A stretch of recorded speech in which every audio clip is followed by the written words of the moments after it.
Mustahin muna natin ang magiging supply ng tubig sa bansa ngayong El Nino. Kaugnay niyan ay nasa linya po ng telepono si Engineer Patrick Dizon, tagapagsalita ng MWSS. Sir Patrick, muli, good morning. Si Audrey Goriseta po ito, kasama si Dayan Kirer. Ay, magandang umaga, Audrey. Salamat po sa pag-imbita sa MWSS. Yes, Engineer, marami na po tayong mga kababayan yung apektado na ng El Nino, yung tagtuyot. Kamusta po ang supply ng tubig natin sa mga dam sa ngayon? Sa ngayon, Audrey, ay nasa sufficient pa naman po yung ating elevation ng ating Angat Dam. Ang ating elevation as of 6 in the morning is 203.78 meters. So, ang bumaba po ito ng 15 centimeter decrease per day po, no? At sa ngayong March naman po ay nasa 50 cubic meter per second pa rin po yung ating alokasyon na nanggagaling sa Angat Dam, which is sufficient na po, no, para masupplyan po yung ating mga customers force na 20 million customers dito sa buong Metro Manila at Bulacan at Rizal. Okay, well, sir, pakilinaw nga po sa ating mga kababayan. Dahil nga po sa sitwasyon ng mga dam ngayon, totoo po ba na magbabawas kayo ng alokasyon ng tubig sa Metro Manila?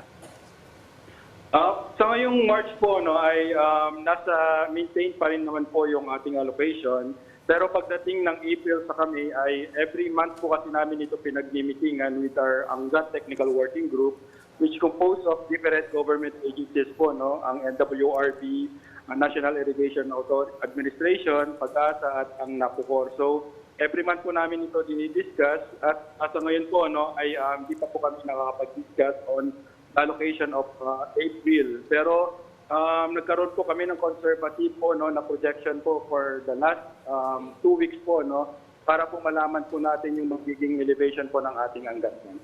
Okay, Engineer Patrick, wag naman po sana, pero sakaling ma-extend itong panahon ng tag-init at El Nino, ano po ang contingency plan ng MWSS?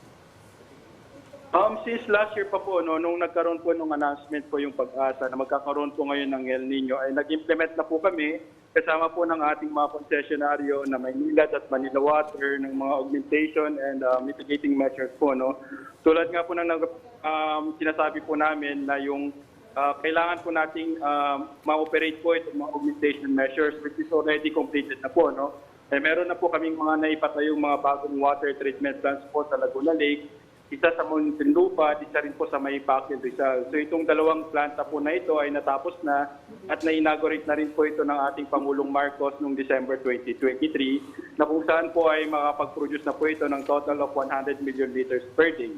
At aside from that, Audrey, ay meron na rin po tayong mga na-rehabilitate na mga deep wells po, no, o yung mga groundwater extraction po natin dito sa buong Metro Manila. Around 118 million liters per day po yung capacity po nito. Itong mga augmentation measures na to ay readily available at kaya na po nating i-operate this onset po of the El Nino.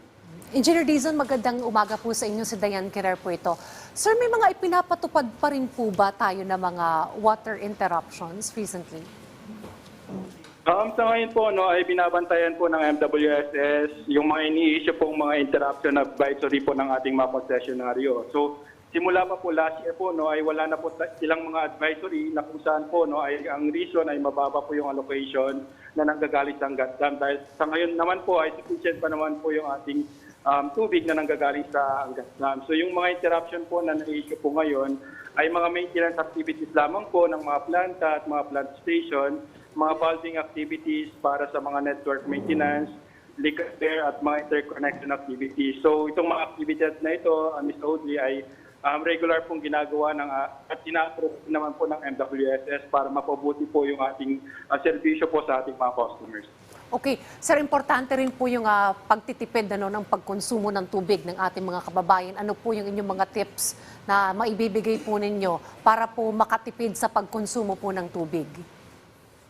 Ang para po sa ating public awareness po, no, ang MWSS kasama po yung ating mga concessionary, patuloy ang panawagan po namin sa pagtitipid po ng tubig. Dahil hindi po tayo dapat magpakampanya sa sinabing ganito po ng ating PAGASA. Kaya patuloy po kami po, no, na nagpapaalala sa ating mga social media accounts at patuloy din po kaming nagkakandak po ng mga information and education programs po natin At naglilibot po kami sa mga barangay para turuan po yung ating mga kababayan sa wais na pag-ibig.